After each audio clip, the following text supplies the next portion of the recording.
آل سيدنا محمد وبارك وسلم. زما عزت مندو چې څنګه تاسو علم کې به دا خبره وي چې شعبان میاشت راختې ده د خیره، او شعبان یو داسې میاشت ده چې رسول الله صلی الله علیه وسلم د دې د برکت سوال کړی دی. اللهم بارک لنا فی رجب و شعبان وبلغنا رمضان.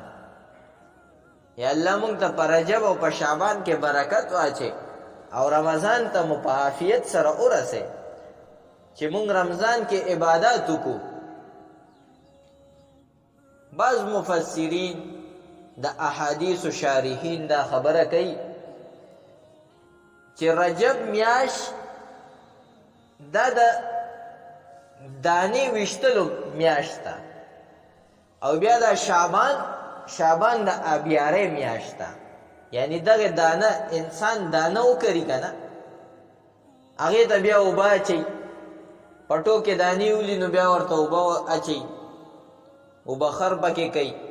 او بیا د هغې نه پس فصل راخیږي. نو وایي دا رجب چې کوم دی دا د هغې دانو ویشتلو میاشت ده، او بیا دا شعبان دا هغه اوبه اچولو میاشت ده،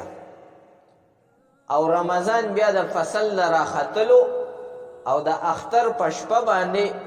د دې فصل کټکولو او د هغې میوه حاصلولو شپه ده. یقینا په احادیثو کې دا خبره ثابته ده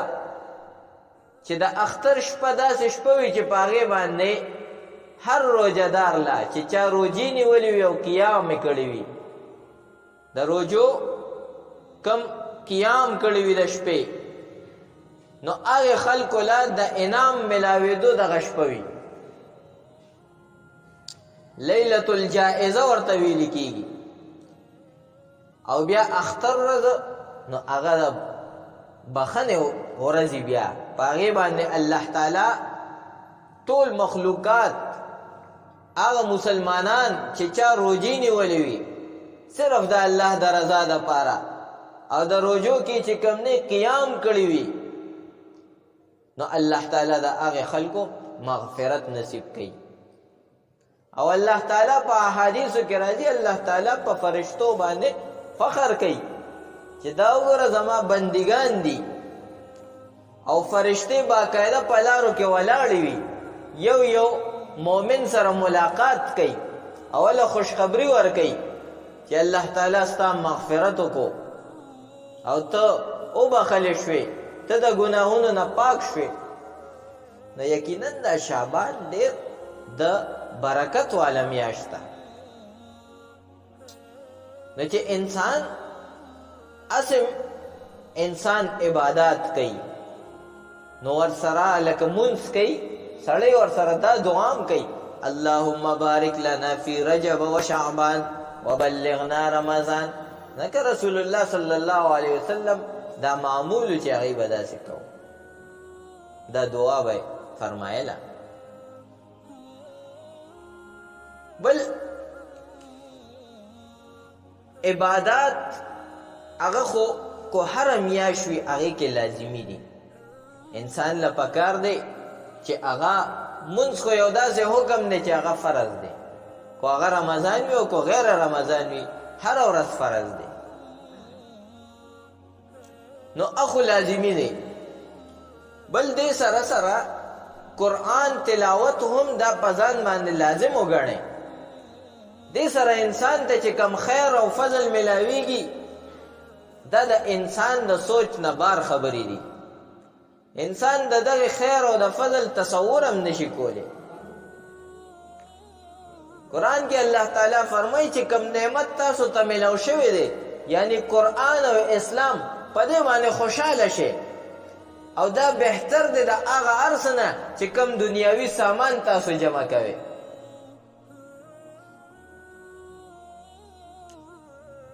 یو عربو یو عالم دا خبره کوله، وایي زه تاسو ته 3 شیزونه ښیمه، په دې باندې عمل شروع کې، کو ستاسو مال کې، ستاسو اولاد کې، ستاسو په معاش کې برکت را نشي نو بیا مال راشه او ما ته ووایه چې یاره تا دا خبره غلطه کړې ده. وایي په دې دریو شیزونو باندې عمل شروع کې ستاسو په مال کې به هم برکتي، ستاسو په اولاد کې به هم برکتي، په هر څه کې به مو برکتي، کور کې به مو برکتي، کور کې به مو سکون وي. وایي یو دا چې هره ورځ صرف او صرف کو ډیر نشي صرف یو مخ تلاوت کوي د قرآن، یو مخ تلاوت وکړي، صرف یو مخ، او بل کم از کم 100 پیرې درود شریف هره ورځ وایي، 100 پیرې درود شریف یا استغفار، او یا چې دواړه څوک ویلی شي دونه ټایم پې نه لګي نو دا د نور علی نور دی، ښه خبره ده. او دریم عمل دا دی چې د حدیثو یو کتاب راوالی، صرف ته یو حدیث وایي، کور کې ته صرف یو حدیث وایي. مثلا کتاب راواغستو، حدیث مبارک ته قال رسول الله صلی الله علیه وسلم المسلم من سلم المسلمون من لسانه و یده. دا حدیث مبارک ته کتاب راواغستو، دای اوی او بند کو کې خودو. بس ډیر آسان درې اعمال دي، لس منټ هم پې نه لګي، خو چې د دې کم برکت او کم فضل دی، د دې په برکت او د دې په میوو باندې به تاسو ماړه نشئ.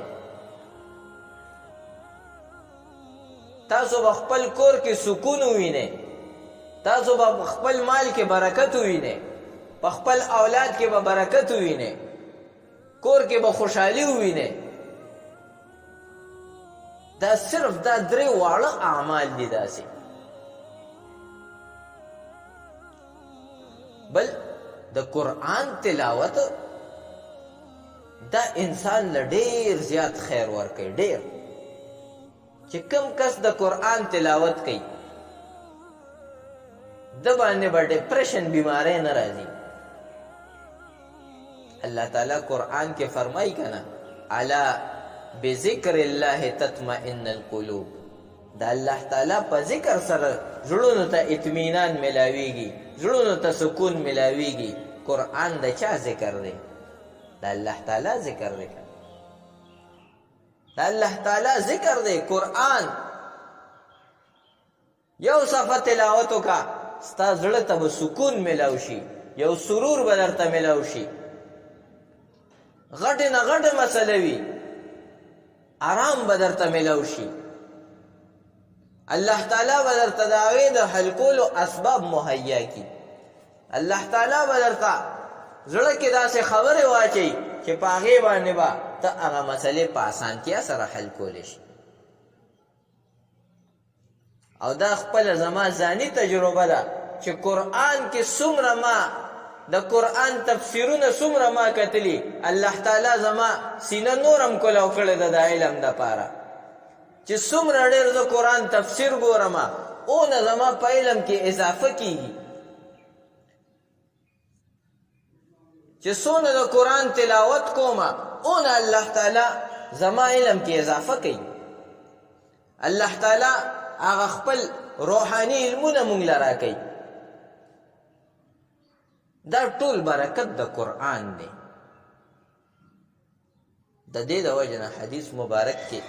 راځي خیرکم من تعلم القرآن وعلمه. بهترین خلق هغه خلق دی تاسو کې چې قرآن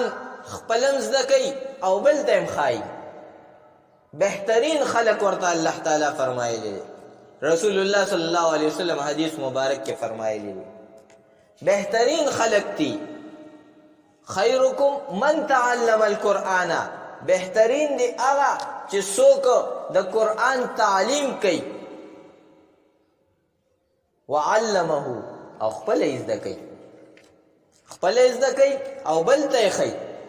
دا ټول فضیلت دا د قرآن دی. د بل کتاب باره کې داسې حکم نه دی راغلی. بل د قرآن فضیلت کې او د صاحب قرآن په فضیلت کې رسول الله صلی الله علیه وسلم فرمای یقال لصاحب القرآن د قرآن صاحب ته ویل شي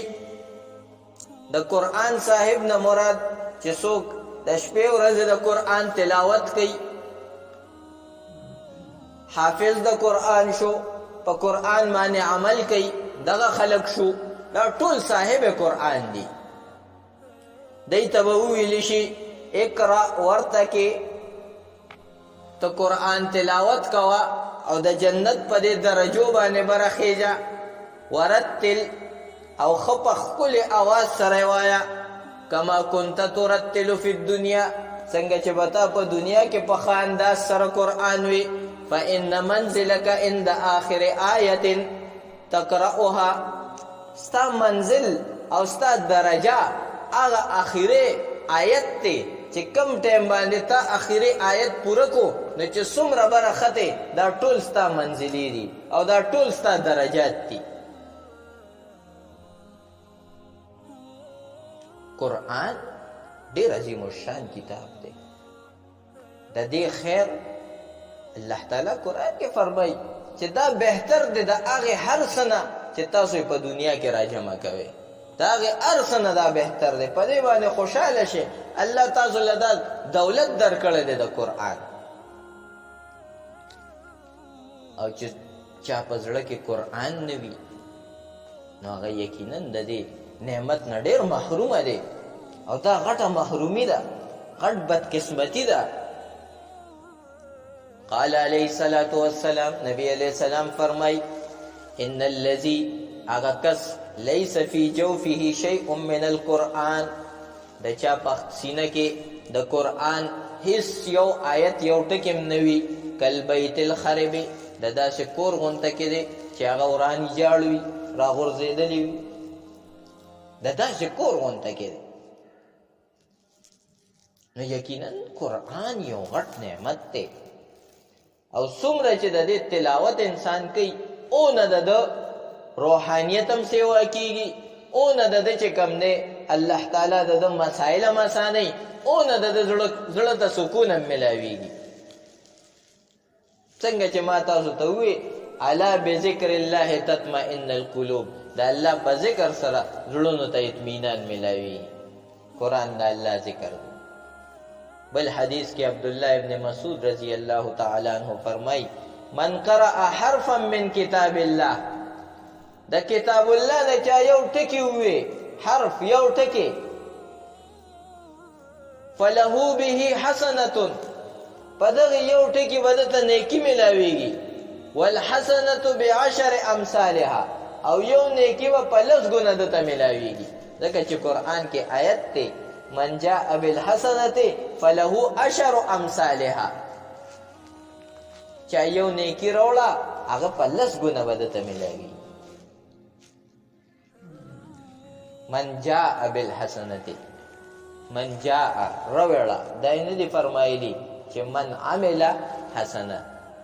من عمل بالحسنه دای نه دی فرمایلی چې چا یو نیکی والا عمل وکړو نه عمل خو به انسانو کی خدا نیکی وړل ګران کار دی ګوره دا نیکی وړل ګران کار دی نیکی وړل نه مراد دا دی چې ستا به پکې اخلاص می ګوره دا نه چې صرف د عمل وکړو نه اخلاص سره به کې هغه نیکی به درته په لس ګونه ملاویږي مثلا یو کس ته بچا باندې احسان وکړو 40 پیسې میسې ورکړه خیرات صدقه وکړه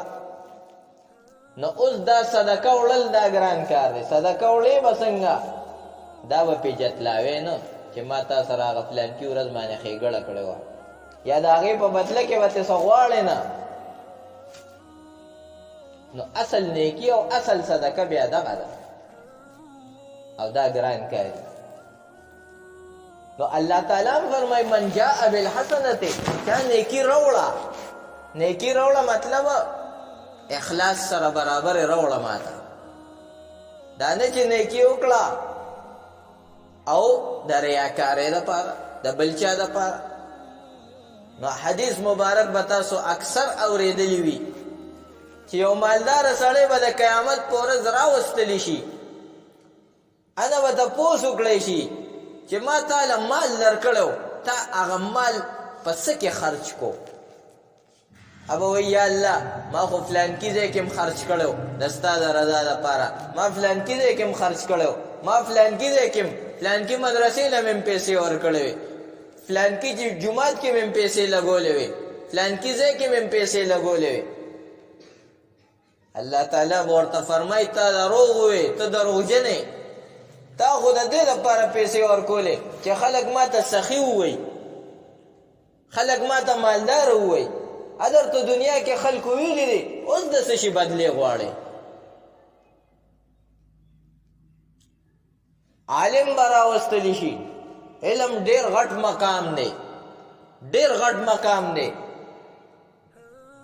چې انسان خپل ژوند وقف کړي د الله تعالی د دې علم دپاره، د دې زده کړې دپاره. داسې عالم به راوستلی شي، اته به وایي ما تعالی علم درکړی، تا پې څه عمل وکړو؟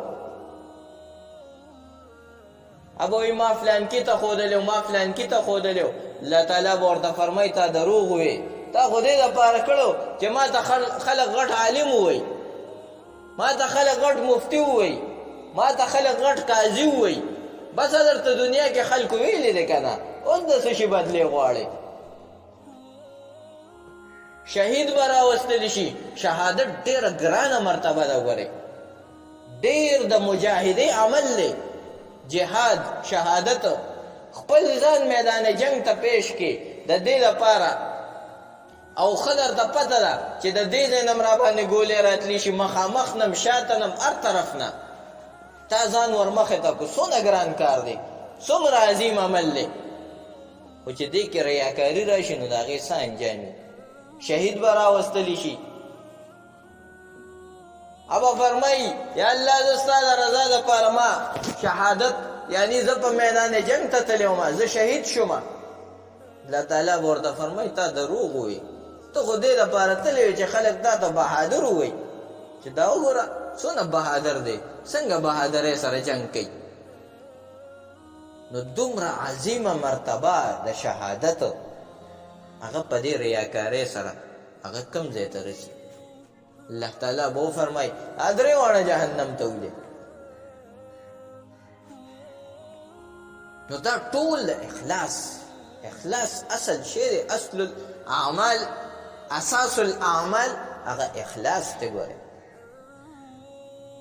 نو من جاء بالحسنة فله عشر امثالها، چا اخلاص سره یو عمل مکو هغه په لس ګونه به دته ملاویږي، په لس ګونه به دته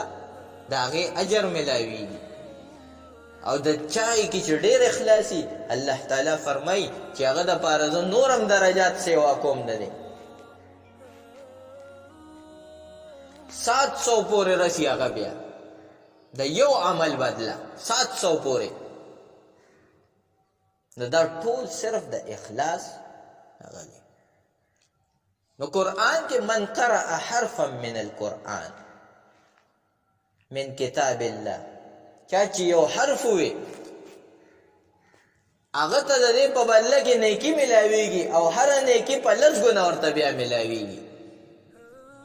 نو عبدالله ابن مسعود رضی الله عنه په روایت کې دا خبر هم راغلی ده چې زه تاسو ته دا نه وایم چې الف لام میم یو ټکی دی، نه،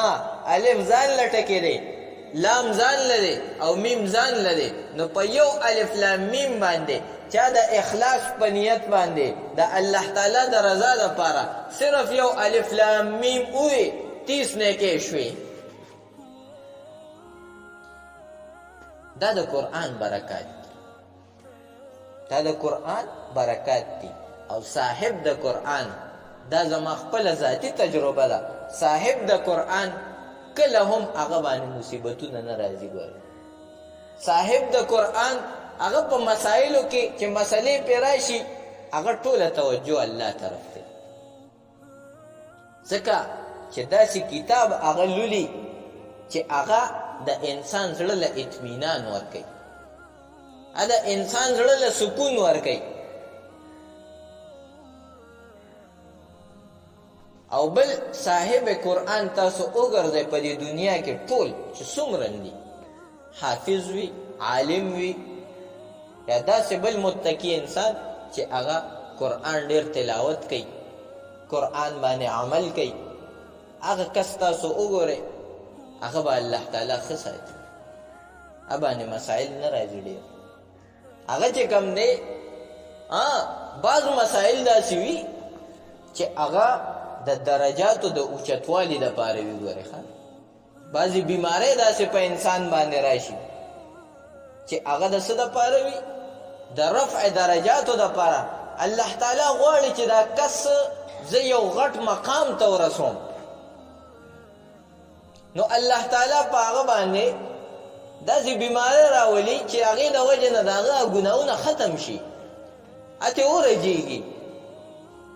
نو بیا دغه انسان چې کوم دی د هغه مقام ته رسېدو دپاره تیار شي. ځکه خو په احادیثو مبارکو کې راځي نبی علیه السلام به چې چا له لړو مریض عیادت له نو ورته به یې وفرمیل لا بأس طهور انشاءالله، هېڅ پروا نشته دی، دا به انشاءالله ستا د پاکۍ دپاره وي. او دا دعا یاده کېده چې چېرته هم بیمار پرسۍ له د چا لړ شي دا ورته وایي، په سنت به عمل هم کېږي. لا بأس طهور انشاءالله، مسله نشته، انشاءالله دا به ستا دپاره پاکي وي، ستا د درجات د رفع دپاره به ذریعه وي. نو اسلام یو داسې دین دی چې د هغې په هر عمل باندې تا ته نیکي میلاویږي، خو چې انسان ته د دې خبرې علم وي. نو که اوس یو کس دی د چا مریض عیادت له روان دی، رشتهداري ده، ملګرتیا ده، خامخا به د چا مریض تپوس له خو به ځې که نه، تپوس پوښتنه خو انسان هسې هم کوي که نه. نو که په دې نیت لړو چې یاره زه د دې مریض تپوس به م وکړمه او الله تعالی به ما له په دې باندې اجر هم راکړي، ځکه چې د مریض په عیادت باندې ډېر اجر دی، نو انشاءالله الله تعالی به ولې دا اجر ورکوي، ځکه چې د ده نیت او د ده تصور اوس دا رالو چې زه د الله د رضا دپاره ځم، زه د الله نه د هغې اجر امیدوار یم، د هغې دپاره روان یم. نو کړاو خو هسې هم کړاو کوي، ځي مردان نوخار کې چا تپوس له ځي، نو کړاو خو به هسې هم کړاو کوي، پیسې خو به یې هسې هم پیسې لګي، نو ثواب به هم ورته میلو شي. دا صرف د انسان هغه تصور او د انسان هغه نیته پورې خبره ده. او که نه اوس دی په دې نیت باندې لړو چې یاره د ده نه خو خلاصېده نشته، ده له خو تلل لازمي دي، خو بس ده چې لړ شو مړه بس هسې ناکام دی. نو دا صرف هغه ریاکارۍ دپاره لاړو، صرف د دې دپاره لړو چې یاره د ده نه مې خلاصي نشته دی، ده له تلل لازمي دي، نو لا خوړو خو هغه اجر نه محرومه شو. نو مؤمن د ټولو نه مخکې خپل تصورات، خپل نیت سیده کول پکار دی چې زما دا نیت دی په دې کار کې او دا به زه د دې دپاره کوم. نو چې نیت ټیکي نو کار خو هسې هم کوي، د دنیا ضروریات خو هسې هم پوره کېږي، د دنیا معاملات خو به هسې هم کوي، خو ورسره به ستا هغه اجر هم سیوا کېږي، ستا هغه اجر به هم لیکلی کېږي، کار به دې هم کېږي اجر به دې هم راځي، کار به دې هم کېږي اجر به دې هم راځي، نو دې کې ډبل فایدې دي. نو مؤمن له خپل نیت درست کول پکار دی، خپل تصورات دا ټیک کول پکار دی چې زما دا تصور، زما دا نیت دا صرف د دې دپاره دی. نو عرض مې دا کولو چې قرآن یو ډېر کمالي کتاب دی. ګورئ قرآن ډېر د فضل والا کتاب دی، نو چې څومره انسان د دې تلاوت څونه ډېر کوي اونه به ده ته خیر او برکت میلاویږي، اونه به د ده په ژوند کې برکات راځي، اونه به د ده په اولاد په مال کې برکتونه راځي، اونه به د ده کور کې خوشحالي راځي. نو کور کې دا قرآن مجیدونه بره په تاخ کې مږ دی، دا بالغ سره نږدې دی چې زر یې رالی او تلاوت یې کوي. اکثر کورونو کې قرآن مجیدونه ډېر بره په اوچت تاخ باندې پراته وي، هلکه دا دومره اوچت کې ښودو ته څه ضرورت دی؟ دا خو د لاندې هر ټایم د کتلو کتاب دی، هر ټایم د دې نه د رهنمایي اخیستلو کتاب دی، تا هغه سر ته رسولی دی، نو دې ته خو چې ورخېږم 2-3 ورځې پکې لګي. دا خو داسې پکارو چې دا ستا کټ سر ته پروتي چې کله درته څه مسله راځي او راوالې یاره زه د قرآن دا تلاوت کومه د دې دپاره چې الله تعالی به زما دا مسله حل کړي او یقینا به الله حل کوي تا په الله باندې داسې نیت وکړو داسې ګمان نه به وکړو چې زما الله دی زه دا کتاب رالم زه به یې کولاومه زه به تلاوت کوم الله به یې حل کوي بلکل به یې حل کوي تا به کتاب بند کړی نه الله به حل کړي دا صرف د نیت او د الله تعالی انا عند عبدي ظني بي زه د خپل بنده د ګمان سره یم الله تعالی فرمایي چې زما بنده په ما باندې څنګه ګمان وکړو هماغسې به وله ورکوم کو زما بنده په ما باندې دا ګمان وکړو چې زه به قرآن کولو کما او تلاوت به وکړم زما مسله به حل شي بلکل ده به دا قرآن بند کړی نه د ده مسله به حلي او که نه د دا ګمان وکړو چې نه مړه پهله فلانکي خان لازمه کیدی شي هغه مې مدد وکړي او یا فلانکي کس پس زما هغه به مې مدد وکړي هغه راله دا کار وکړي الله تعالی هم فرمایي زه بس دغه خان به دې پوه شي بس دا ورځه پې اوس ما پرېښودې بس ګرځه نو انسان له د هر معاملات کې د الله تعالی نه رهنمایي پهله الله تعالی نه چې کوم دی مدد غوښتل پکار دی ایاک نعبد و ایاک نستعین ایاک نعبد و ایاک نستعین یا الله مونږ ستا عبادت به صرف به ستا عبادت کو په دې کې انسان ډېره غټه دعوه کوي ګورئ صرف به ستا عبادت کو غټ عهد و پیمان کوي چې الله بل چاته به نه ځمه د بل چا عبادت به نه کوم د بل چا پیروي به نه کومه د بل چا نه به څه غواړم نه او بیا ورپسې فرمایي یا الله چې دا دعوه خو مې ډېره او دا عهد خو مې ډېر غټ کړی دی یا الله اوس مدد هم راکړي و ایاک نستعین یا الله هم په دک کې عبادت باندې اوس مدد هم راکړي چې بل چاته محتاجه نشم چې بل چاته لاس کولو نه کمه او د بل چا عبادت ته لا نه شمه یا الله په دغه عبادت کې مدد راکړي او نور معاملاتو کې مدد راکړي ځکه که نورو معاملاتو کې زما سره ستا مدد نه وي نو کیدی شي زه په داسې ځایونو کې محتاجه شم چې د هغې کس بیا عبادت هم شروع کړم نو دې کې غټه فلسفه ده د انسان لپاره د مؤمن لپاره خپل نیت ټیکول دا ډېر لازمي شی ډېر لازمي خبره ده او قرآن تلاوت دا یو لازمي امر دی په دې سره انسان زندگی ښایسته کیږي انسان ژوند ښایسته کیږي انشاءالله د اتوار په ورځ دلته ختمونه دي ختم قرآن دلته طلباو